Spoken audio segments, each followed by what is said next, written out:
말씀으로 돌아와서 오늘 히브리서 4장의 말씀을 떼서 예리한 검이라는 말씀의 제목으로 말씀 나누길 원합니다. 이 히브리서 4장 12절 13절 아주 유명한 말씀이죠. 우리가 암송하기도 하고 많이 듣고 또 본 말씀입니다. 에어컨을 틀어도 될 것 같아요. 좀 덥네요. 이 히브리서 말씀은 이 저자가 누구인지 정확히 알 수는 없습니다. 흔히 이제 독자를 직접적으로 밝히는 성경책이 많고 또 그 문체나 상황을 보건대 이제 저자는 쉽게 알 수 있습니다.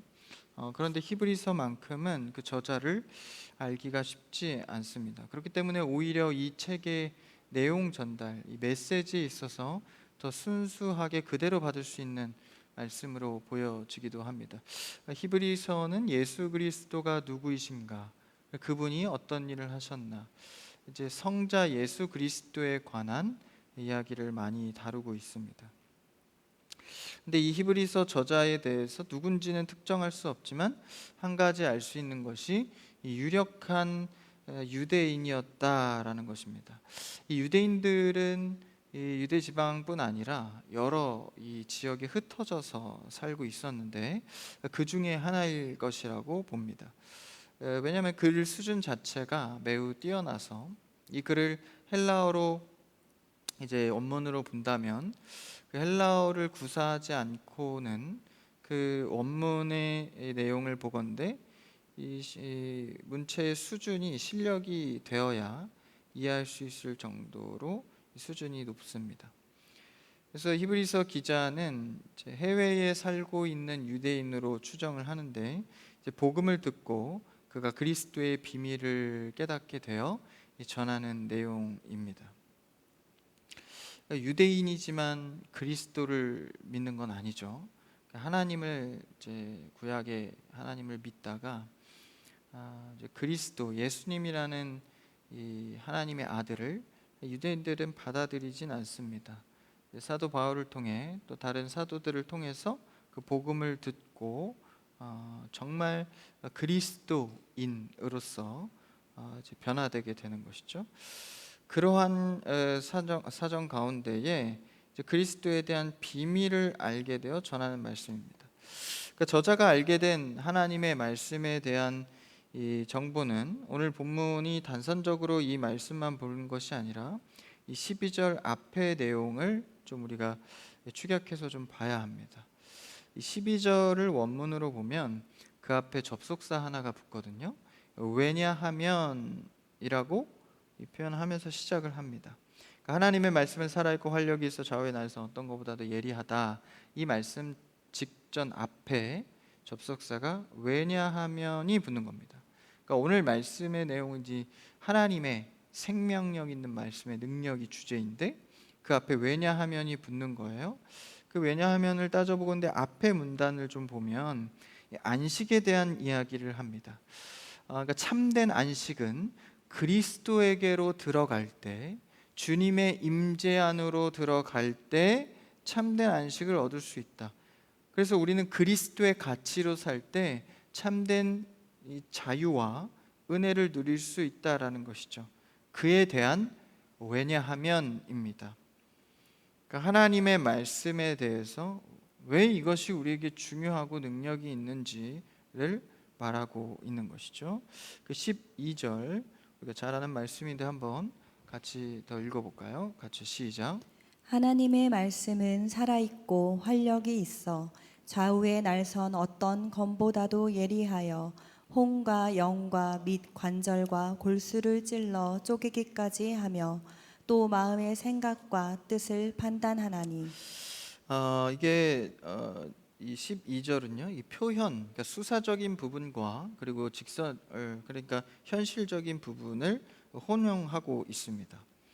그래서 하나님의 말씀은 그의 인생에 역사했던 그 말씀이 정말 내가 이 히브리서 저자가 이 말씀의 능력이 어떤 것인지를 그리스도를 통해 체험하고 전하고 있는 것이죠.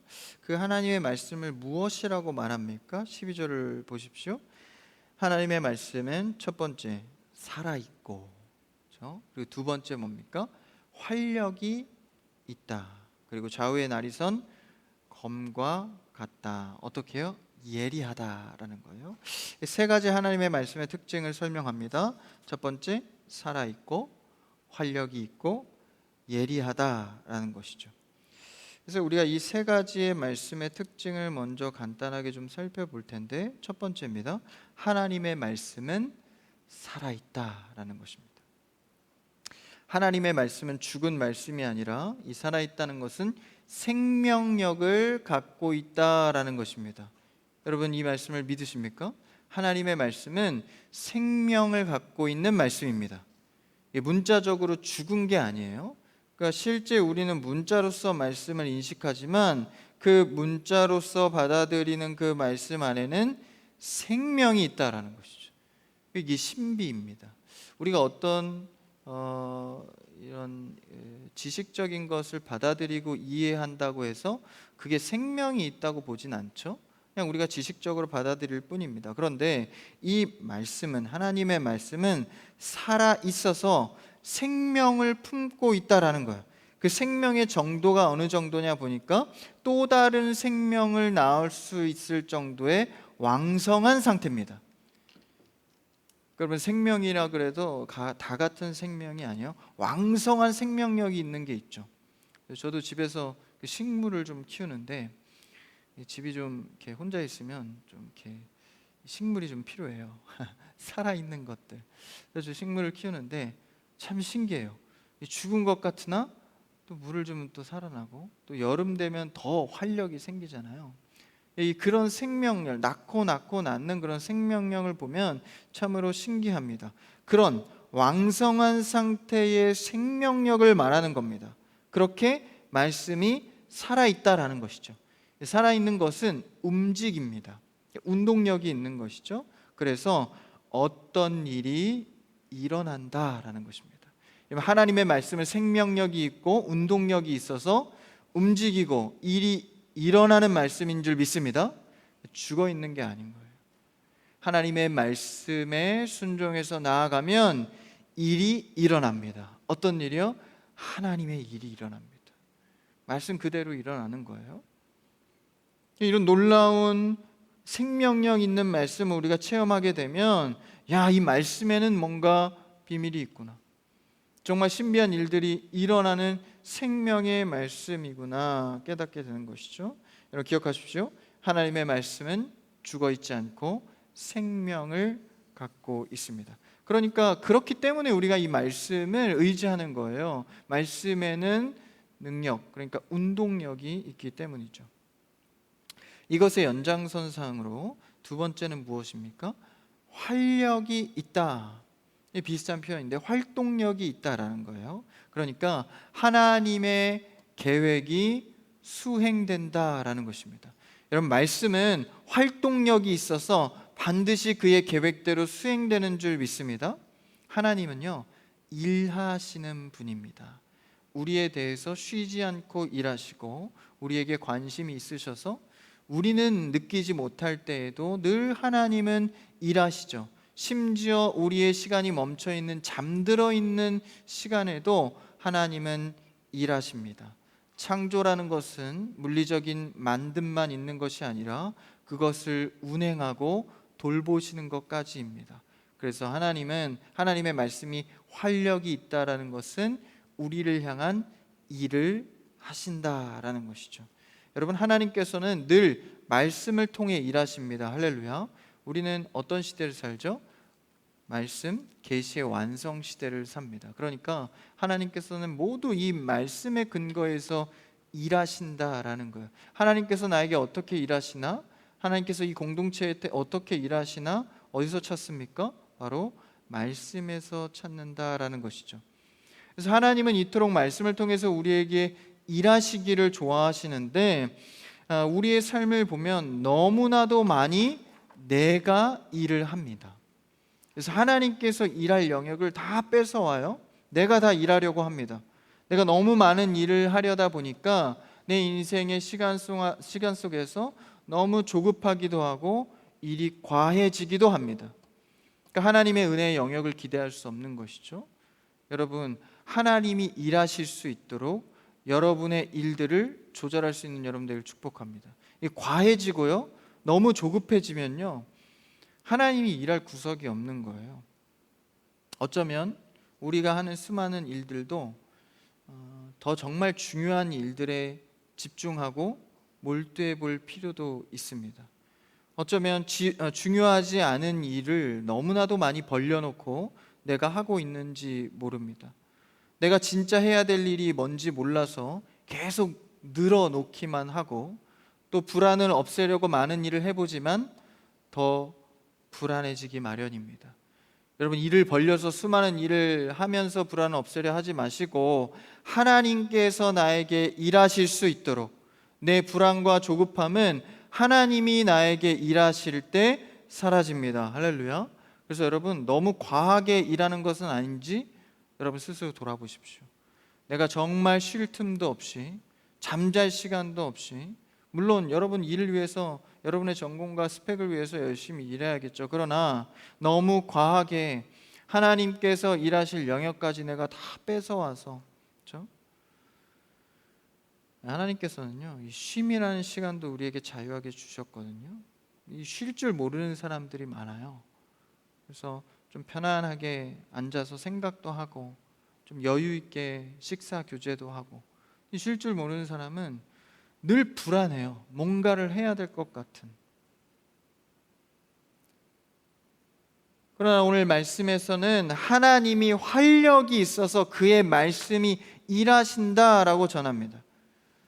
그는 활력이 있고 생명이 있어 일하시는 분인데, 하나님의 일하시는 것을 지켜볼 여유도 없이 모두 다 내가 내 뜻과 내 고집대로만 하는 나의 모습을 돌아보게 됩니다.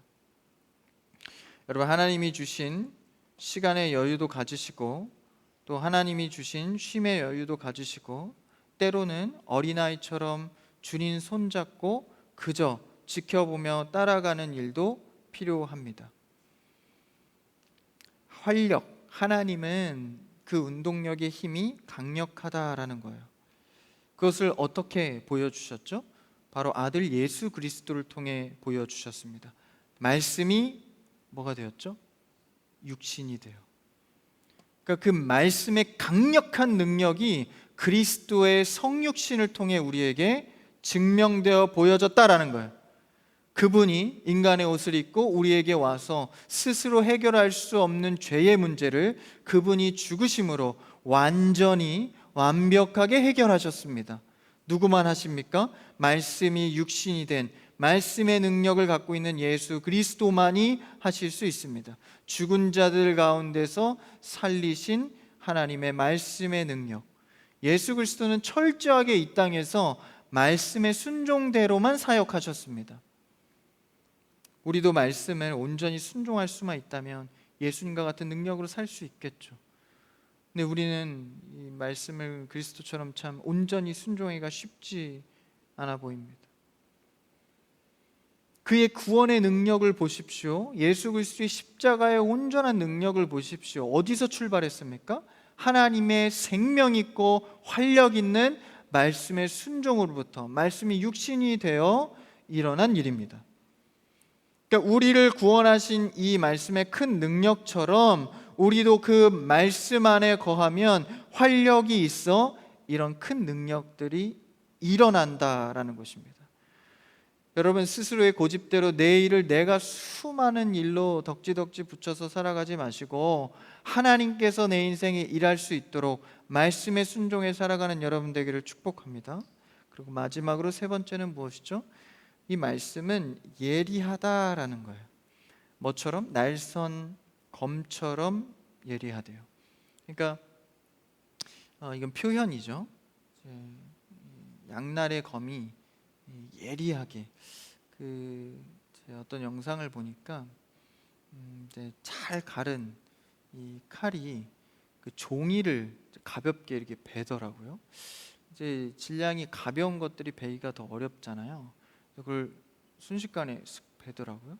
이렇게 얇게 이렇게 슬라이스하는 그 칼의 위력처럼 하나님의 말씀은 이 좌우의 날선 검처럼 활력 있고 생명 있고 예리하게 재단할 수 있다라는 거예요. 그러니까 말씀의 적용은 어떤 상황도 어떠한 사람도 모두 다 적용해서 예리하게 능력을 발휘할 수 있다라는 것입니다. 피해가지 않는다. 여러분, 촘촘한 그물일수록 작은 것들이 다 걸려들잖아요.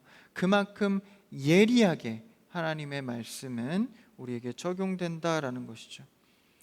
이러한 능력이, 주의 말씀이 우리 가운데 있다면 뭔가 당장이라도 일어날 것 같은 오늘 말씀을 전하고 있습니다. 그렇다면 이런 능력 있는 말씀이 우리에게 무슨 일을 하는가? 이제 이 말씀의 특징에 대해서 알았고 본격적으로 어떤 일을 하는지 전하고 있는데, 한번 12절로 돌아와서 하나님의 말씀은 살아있고 활력이 있어 좌우의 날선 어떤 검보다도 예리하여, 그 다음부터 한번 같이 읽어볼까요? 같이요, 시작. 혼과 영과 및 관절과 골수를 쪼개기까지 하며 또 마음의 생각과 뜻을 판단하나니. 좀 어려운 말들이 좀 쏟아지고 있는데, 말씀이 역사하는 장면이 무슨 일을 합니까? 혼과 영과 관절과 골수를 찔러 쪼갠다. 이 당시에 이 네 가지의 지금 단어의 시대적 공통적인 요소는 당시의 의술로 고칠 수 없는 영역을 상징합니다. 관절과 골수, 지금 시대야 다 들여다볼 수 있고 로봇으로도 치료하고 그런 시대지만, 당시의 시대의 이런 상징은 관절과 골수는 의술로 고칠 수 없는 영역을 상징하는 거예요. 그리고 이 영혼도 이 비물질적인 요소이죠. 그러니까 이런 한계가 있고 할 수 없고 물질적이지 않은 영역들을 지금 네 가지를 소개하고 있습니다. 그러니까 혼과 영을 나눠서 말하고 있는데, 우리 개혁주의 입장에서는 이분설, 3분설 이렇게 나누는데, 이제 그러니까 3분설은 영과 혼과 육체 세 가지로 구분해서 보는데, 우리는 이분설입니다. 영혼과 육체 둘로 보죠. 그러니까 영이라는 것은 이제 하나님과의 관계, 영적인 것을 이야기하고, 혼은 우리의 이 감정적인 부분들, 이런 것을 의미하는데, 우리는 이것을 하나로 봅니다. 인격과 감정과 하나님과 소통하는 이 영을 영혼으로 보는 거죠. 근데 이거를 구분해서 이렇게 은사주의 쪽에서는 보기도 하지만 우리는 그렇게까지 보지는 않습니다. 왜냐하면 성경의 전체적 흐름으로 볼 때 이것을 구태여 나눠서 보지 않기 때문이죠. 그러니까 여기서는 이제 수사적 표현으로 볼 수 있겠죠. 어쨌든 본질적으로 동일한 비물질적인 개념을 네 가지로 나열하고 있는 것입니다. 물론 단어로 영과 혼을 구분할 수 있지만 여기서 하나로 우리가 볼 수 있겠죠. 말씀은 할 수 없는 영역이 불가능이 없다라는 거예요. 당시에 불가능해 보이는 영혼의 문제, 그리고 골수와 또 이런 영역의 문제들을 안 될 것 같은 영역에서도 하나님의 말씀은 활력이 있고 예리해서 어떤 영역에서도 일하신다라는 것이죠. 우리의 영 속에도, 우리의 혼 속에도, 육체 속에도, 그리고 한계가 있다고 보여지는 곳에서 그 영역에 가서 찔러 쪼갠다라고 표현합니다. 이 찔러 쪼갠다는 표현이 굉장히 흥미로운데, 이 쪼개지는 것은 언제 쪼개지죠? 이제 그 나무에 이제 못질을 하다 보면 그 나무 토막이 이게 쪼개질 때가 있습니다. 그렇죠? 마찬가지로 어떤 이 물체에 예리하게 물건이 들어가서 이 뚫을 때 그 저항력이 있잖아요. 근데 그 저항력보다 뚫고 가는 이 물체의 힘이 강할 때 이 쪼개지잖아요. 나무가 쪼개지듯이. 마찬가지로 수많은 저항과 한계와 안 될 것 같은 상황에 이 뚫고 가는 힘이 너무나도 강력해서 쪼개진다라는 거예요. 뚫고 가는 힘이 뭡니까? 바로 말씀의 힘이 강하다라는 것이죠. 여러분, 어떠한 상황과 어떠한 저항 가운데에서도 찔러 쪼개는 말씀을 의지하는 여러분 되기를 축복합니다. 이 쪼개질 때는요, 항상 그 저항보다 더 강하다라는 거예요. 하나님의 말씀은 어떠한 상황보다도 크신 힘입니다. 그러니까 이 힘 앞에 누구도 저항하거나 막을 수 없다라는 것이죠. 우리가 이것을 실로 그것을 현실로 믿는 것, 이 문제가 남아 있는 것이죠. 그래서 이 말씀이 나에게 온다면 우리는 이 힘을 통하여서 회복과 나음과 해결함을 얻게 됩니다. 그러니까 여러분, 늘 우리 식대로 해결책을 찾으니까 이게 말씀이 적용되지가 않는 거예요. 이 문제를 해결하려면 돈을 많이 벌어야 될 것 같아. 이 문제를 해결하려면 꼭 저 사람에게 찾아가야 될 것 같아. 그러니까 이미 내가 다 결론해 놓고 그냥 하나님 앞에 기도하는 거예요. 여러분, 말씀은 그렇지 않습니다. 하나님의 가장 좋은 때와 가장 강력한 모든 저항을 이길 수 있는 힘은 그 말씀 안에 들어있다라는 것이죠. 그 말씀이 세상에 잘 적용되지 않을 것 같을 때도, 내가 생각하는 결과가 있다 할지라도 우리는 순전한 믿음으로 이 말씀을 따라가는 믿음이 필요합니다. 내 속에 안 된다고 생각하는 수많은 저항들이 있죠. 그럼에도 불구하고 수많은 죄의 문제, 다른 힘, 외부의 힘 아닙니다. 하나님의 말씀은 수많은 것들을 이기고 찔러 쪼개는 우위에 있는 힘입니다. 그 힘이 우리에게 적용될 때 우리를 고치고 수술하시고 해결해 가십니다. 그러니까 우리에게도 이 살아있고 활력있고 예리한 말씀이 들어와, 그렇죠? 수많은 문제를 찔러 쪼개고 고치는, 오늘 말씀이 그것을 전하고 있는 거예요. 그리고 그 뒤에 뭐라고 하죠? 글씨를 찔러 쪼개기까지 하며, 그 뒤에 뭡니까? 마음의 생각과 뜻을 판단한다. 또 이 부분이 중요합니다. 하나님의 말씀은요, 우리의 마음과 생각과 뜻을 판단한대요. 그러니까 우리의 마음을 점검해서 드러나 알게 한다라는 거예요. 우리의 마음속에 있는 생각을 해석해 준다라는 것입니다. 이런 상황은 왜 올까? 나는 어떻게 살아야 할까? 나는 왜 이런 생각을 해? 나는 어디서부터 왔는가? 수많은 잡다한 생각과 고민과 근심 가운데 말씀을 통해서 해석이 된다라는 것이죠. 근데 여러분, 우리의 마음이 해석될 때 그렇게 유쾌하진 않습니다.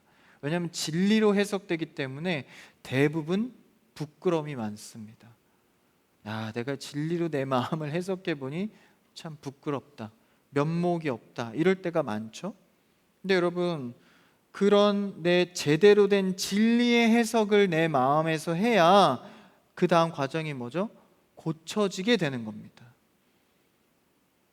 그러니까 해결도 드러나야 해결을 할 수 있거든요. 거짓말하고 꽁꽁 싸매고 감추면 일이 해결이 안 됩니다. 들춰져야 해결이 되는 것이죠. 그리고 우리가 가장 발전하고 성숙하게 될 때가 언제입니까? 이 객관적인 피드백이 주어질 때잖아요. 여러분, 나이가 지날수록요, 고개 드시고, 고개 드세요. 나이가 들수록 생각보다 우리에게 피드백해 주는 사람이 많지 않습니다. 부모님은 예외, 논외예요. 잔소리니까 그건 피드백이 아니라 잔소리. 잘 안 들립니다. 잘 듣지 않죠? 그건 논외고, 누군가 나에게 피드백해 주는 게 그렇게 흔한 일은 아니에요. 다 체면이 있고 마음 상할까 봐 눈치 보느라 진실된 피드백해 주기가 쉽지가 않습니다. 어쩌면 여러분 주변에 여러분을 사랑하는 마음으로 객관적으로 피드백해 주는 사람이 있다면 여러분, 큰 복일지 모릅니다. 기분은 나쁠 수 있겠죠? 그런 객관적인 피드백이 주어질 때 우리가 사실 발전할 수 있는 기회, 성숙할 수 있는 기회입니다. 근데 여러분, 어떤 피드백이라고 해서 다 객관적인가요? 다 나에게 양분이 될까요? 또 그렇지 않은 경우도 많습니다. 그러니 우리는 성도로서 하나님의 진리이신 객관적인 피드백이 말씀 안에 우리 안에 주어진다라는 거예요. 말씀을 통해서. 그걸 표현해 주고 있는 거예요. 하나님의 말씀은 마음의 생각과 뜻을 판단한다, 해석해 준다, 가장 객관적인 피드백을 준다라는 것이죠. 그래서 여러분, 듣는 연습을 많이 해야 됩니다. 여러분, 듣는 훈련보다 말하기를 우리는 좋아하잖아요. 말하기를 더디하고 이제 듣기를 속히 해야 되는데 참 그게 잘 안 됩니다. 그래서 여러분, 하나님의 말씀을 순종하는 것, 그리고 성도의 말을 들어보는 것 많이 훈련하시길 바랍니다. 그래서 서로 간에 좀 들어보세요. 오늘 목장 모임 하실 때도 상대의 말을 많이 들어보세요. 아, 뭐라고 하나, 끝까지 들어보십시오. 중간에 끊고 잠깐 그거는 아니지, 말도 안 끝났는데, 그러지 마시고 이 듣는 훈련이 굉장히 중요합니다. 하나님의 객관적인 피드백을 듣는 것도 듣는 훈련입니다. 기도할 때 우리가 말하는 기도만 많이 하잖아요. 주님 이렇게 돼야 합니다, 되고 싶습니다, 해주세요. 듣는 기도는 안 합니다. 주님 나에게 무엇을 원하십니까? 말씀해 주시면 내가 순종하겠습니다. 말하는 기도를 넘어, 상대에게 말하는 것을 넘어 듣는 훈련, 듣는 기도 많이 하시기를 축복합니다. 그래서 하나님의 말씀이 내 마음과 생각을 들추어 판단해 주실 수 있도록, 하나님의 말씀은 세상의 주관이 아닌 하늘의 진리로 우리에게 임하는 것입니다. 우리의 심정을 해석해 줄 때 우리는 그것을 하늘의 진리의 말씀으로 듣고 생각해 봐야 합니다. 여러분 기억하십시오. 회피하면 나아짐은 없습니다. 자꾸 이렇게 회피만 하면 자라질 않거든요. 그래서 우리 신앙의 아주 중요한 기관인 마음, 생각, 이곳에 하나님의 말씀이 오셔서 해석해 주시고 판단해 주신다라는 거예요. 그래서 요즘 내가 가장 집중하고 내가 많이 근심하는 여러분의 생각이 무엇입니까? 말씀을 적용하여서 그 말씀의 판단을 들어보는 여러분 되길 바랍니다. 그래서 말씀을 잘 듣고 사모하고 마음에 받으면 진짜 나를 알게 돼요. 야, 이 마음이 이렇게 해석되는구나, 이 근심이 이렇게 진리의 말씀으로 볼 수 있구나, 그러면서 나를 알게 되는 겁니다. 내가 해석되어지는 것이죠. 그렇게 되면 내가 어떠한 상황과 어떠한 문제 가운데 올바른 분별력이 생기기 시작합니다. 베드로도요, 부인 안 한다 그랬거든요. 내가 예수님 못 박히면, 예수님 죽으면 내가 맞겠습니다, 막 이랬어요. 예수님이 단호하게 말씀하시죠. 다 굴기 전에 네가 나를 배신할 거다. 그 현장에 진짜 가보니까 예수님이 잡혀가고, 그렇죠? 죽을 상황에 처하니까 다른 제자들은 다 도망가고 베드로가 그 뜰에서 멀찍이서 구경을 하고 있는데 막 사람들이, 야, 너 같은 그 도당 아니냐, 같은 패거리 아니냐, 너가 그 제자 아니냐, 3번이나 부인을 하죠. 그러니까 누가 울었죠? 베드로가 울어야 되는데 닭이 웁니다. 닭이 울고 예수님과 베드로가 눈이 마주쳐요. 베드로가 그때 뭐가 생각났죠? 말씀이 생각납니다. 예수님이 너가 배신하리라 라는 그 말씀이 생각나서 그 말씀이 어떻게 됩니까? 나를 비춘 거예요. 나의 마음을 해석한 거예요. 그러니까 나가서 통곡해 울게 됩니다. 말씀이 생각나서 자신을 보게 되고 잘못된 것을 알게 된 것이죠. 그러니까 말씀이 내 가운데 들어와서 비춰지면 객관적인 피드백으로 나를 알고 볼 수 있는 거예요. 그래서 그 말씀을 마음에 새기라 라는 것이죠. 적용해 보아라, 너의 생각을 판단해 보아라, 말씀으로 개원해 보아라 라는 얘기를 하는 겁니다. 예레미야 31장 33절에서는 이렇게 전하고 있는데, 이 말씀도 굉장히 유명한 말씀이죠. 한번 읽어볼까요? 시작. 그러나 그날 후에 내가 이스라엘 집과 맺을 언약은 이러하니 곧 내가 나의 법을 그들의 속에 두며 그들의 마음에 기록하여 나는 그들의 하나님이 되고 그들은 내 백성이 될 것이라. 여호와의 말씀이니라.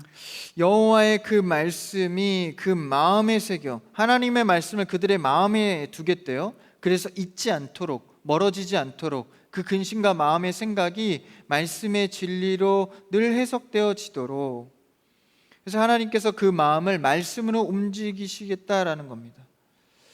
여러분, 말씀을 이해하고 배우는 것 필요합니다. 그런데 그것을 넘어서 말씀이 내 안에 들어와서 나를 붙들어 움직일 수 있도록, 그러니까 여러분, 내가 말씀을 취해서 내가 움직이는 게 아니라 말씀이 나를 붙들어 움직이게 하는 겁니다.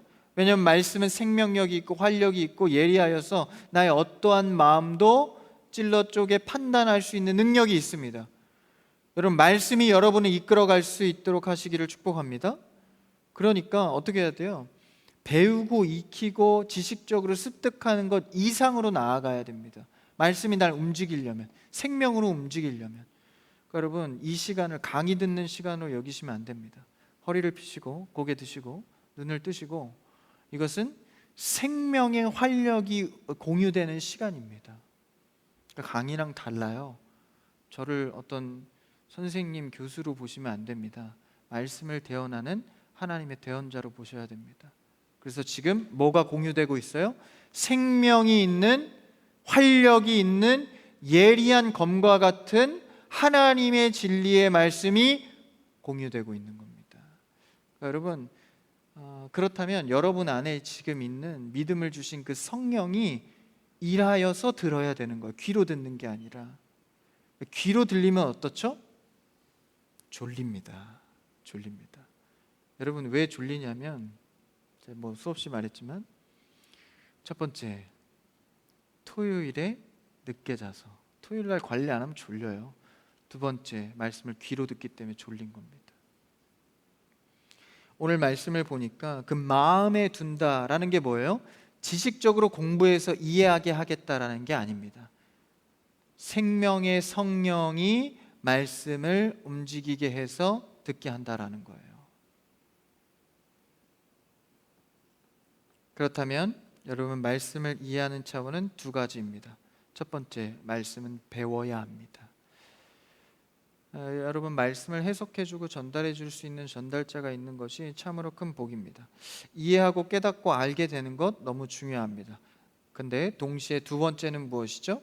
그 말씀에 생명이 내 안에 성령으로 작용할 수 있도록 성령의 감동과 감화가 있어야 합니다. 이건 어떻게 가능하죠? 바로 말씀을 읽어야 합니다. 여러분, 말씀을 읽지 않고 지식적으로 듣고 배우는 것만으로는 생명이 작용하지 않습니다. 여러분, 근래에 말씀을 얼마나 읽고 계십니까?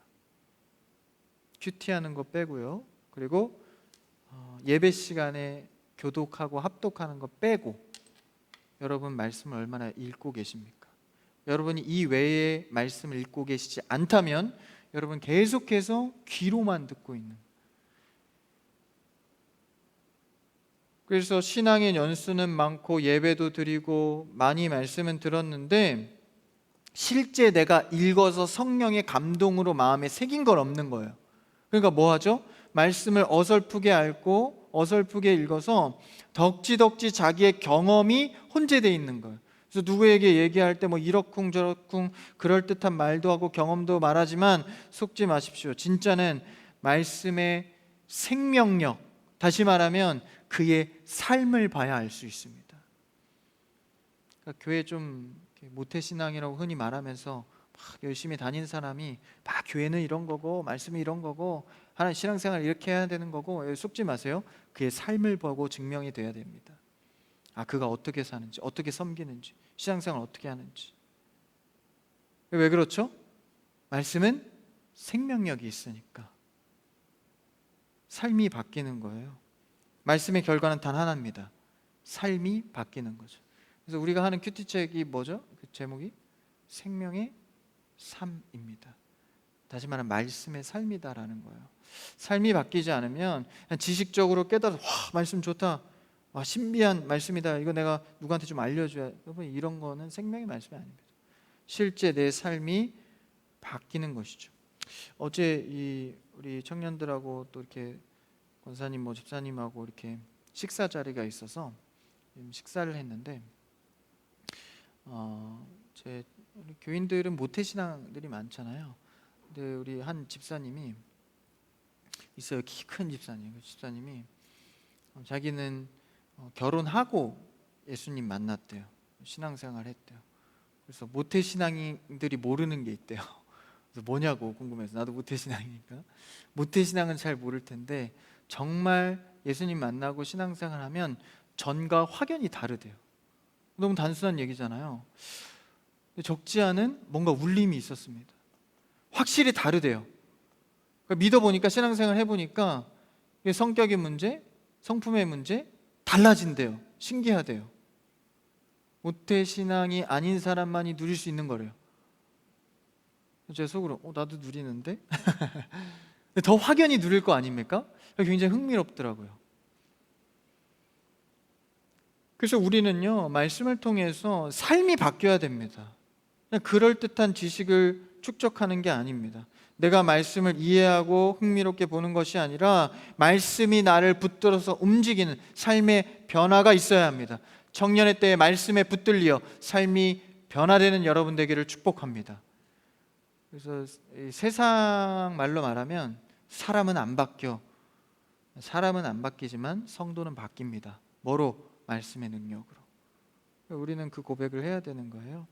말씀이 나의 마음의 생각을 해석하고 알게 하시고 생명으로 활력을 얻어 완전히 뒤집어지는 역사, 그게 바로 말씀의 능력입니다. 내 삶의 모습이 바뀌어지는 지경까지 여러분, 말씀의 능력이 이루어져야 합니다. 지금 여름 사역 앞두고 있죠. 우리 교사분들도 있고 보조 교사분들도 많이 섬기실 텐데, 아이들에게 재밌는 것도 많이 제공해 주시고 친해지시고 맛있는 것도 많이 먹으시고 즐기시고 많은 시간들을 보내시기를 축복합니다. 다 좋습니다. 그런데 중요한 것은 아이들의 삶이 바뀌어야 합니다.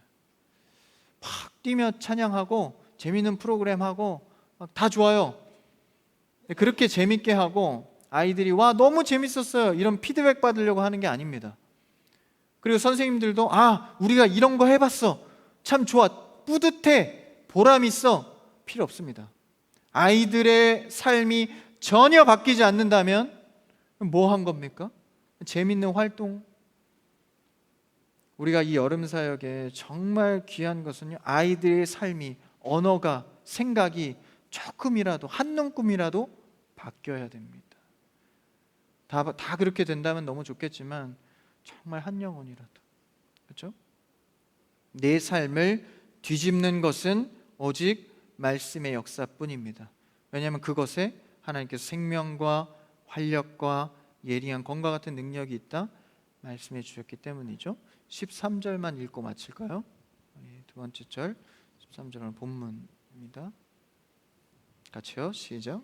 지으신 것이 하나도 그 앞에 나타나지 않음이 없고 우리의 결산을 받으실 이의 눈 앞에 만물이 벌거벗은 것 같이 드러나느니라. 모든 것이 드러난대요. 모든 것이 나타나고 들어가고 만물이 벌거벗은 것 같이 드러난다. 뭐에?